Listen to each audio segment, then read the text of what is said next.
Hello, I'm James Cridland, the radio futurologist, and every week or so I write a newsletter all about the future of radio and international radio trends, and this is the podcast version of it, where I read it out and try not to get it wrong, and also try not to edit myself.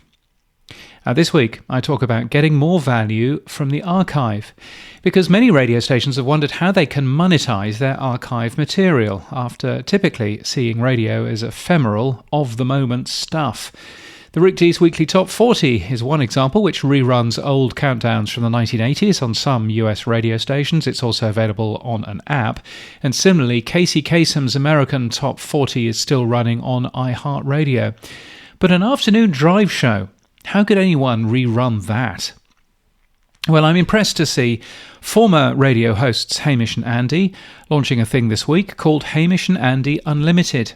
It's available on Apple Podcasts as a paid subscription, and it's 12 years of broadcast archive from 2006 to 2017, 1,800 episodes in total. And yes, there are free trailers if you want to go and take a listen. It's impressive to have all of this content, impressive also to have been able to take it and make it into a full set of shows. Initial shows are just 15 minutes long, episodes creep up to 50 minutes by their last year of 2017. They're using Apple Podcasts' subscription service, which deals with payment, copy protection, distribution, and everything you need in return for a 30% cut. You do need an Apple device to subscribe, an iPhone, iPad or Mac, and the fee for this is a modest $2.99 Australian, which is about $2 in the US, or £1.75 a month. Hamish and Andy once broadcast on Southern Cross Austereo and still do a weekly podcast for them, which is regularly a chart topper. So I found it a little bit curious not to see Southern Cross Austereo's name anywhere on the release of Hamish and Andy Unlimited, which I got from Apple. And looking into it a little further, Hamish and Andy's website is operated by Thomas Donald Operations Proprietary Limited. Thomas Donald. Thomas is Andy's middle name, and Donald is Hamish's middle name.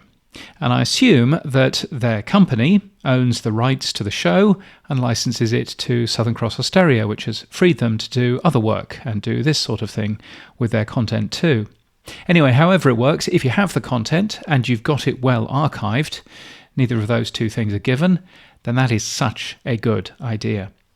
It's not the first reuse of the archives. Hamish and Andy have also done a podcast looking back at their old shows, Hamish and Andy's Remembering Project, which is now an exclusive on the Listener platform, and you'd think it would be a great advertisement for the full subscription and should perhaps be available everywhere. But there again, they're doing the Remembering Project for Listener, and they're not doing the Remembering Project for Thomas Donald Operations Proprietary Limited, so perhaps that's why not.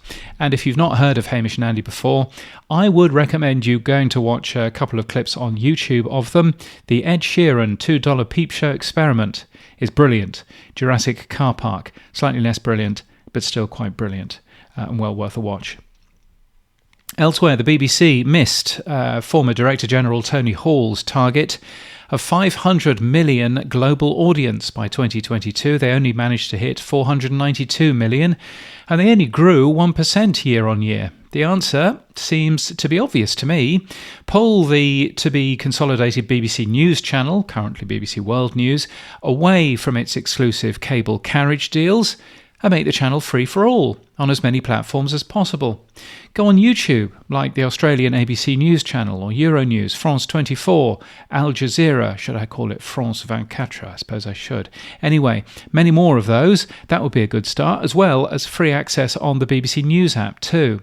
Reflect the United Kingdom, its culture and values to the world, one of the BBC's public purposes. It says nothing about restricting it to bolster cable company revenue. Elsewhere, Pandora has added a charts website, which might be useful for radio music directors. There again, might not be. The Fader app, that's Faidr, but of course, offers radio but without the ads. Not quite sure how that works. Seems to offer live streams of radio stations, but they've chopped the ads out. Who's paying for that then? Anyway, it's available and you can go and have a play with that. Jacobs Media has written about the Alexa Radio Skills Kit, which made it easier for stations to get onto Alexa. at the beginning of the year. In most of the world, by the way, Google Assistant speakers are way out in front, by the way. The UK and US are the exceptions. So if you're in Australia, or if you're in Canada, or if you're elsewhere, then you should be making sure that you're on Google as your number one thing, not necessarily Alexa. And finally, which industry has the worst logos? I link to a design website which suggests that the radio industry does. Probably wouldn't disagree, to be honest. Thank you to Richard Hilton, James Masterton and Brunn Audio Consulting for your ongoing support of my newsletter and of this podcast. I'm very grateful to you. If you'd like to support my work in any way, you can buy me a coffee. buymeacoffee.com/James Cridland. You can become a member to give regularly or just give a one-off coffee or 5. That would be nice. I link to where to do that. Well, I've just read it out, but I link where to do that in my newsletter. And my professional website, james.cridland.net, has more details about who I am, what I do, and whether I can help you further. But until next time, keep listening.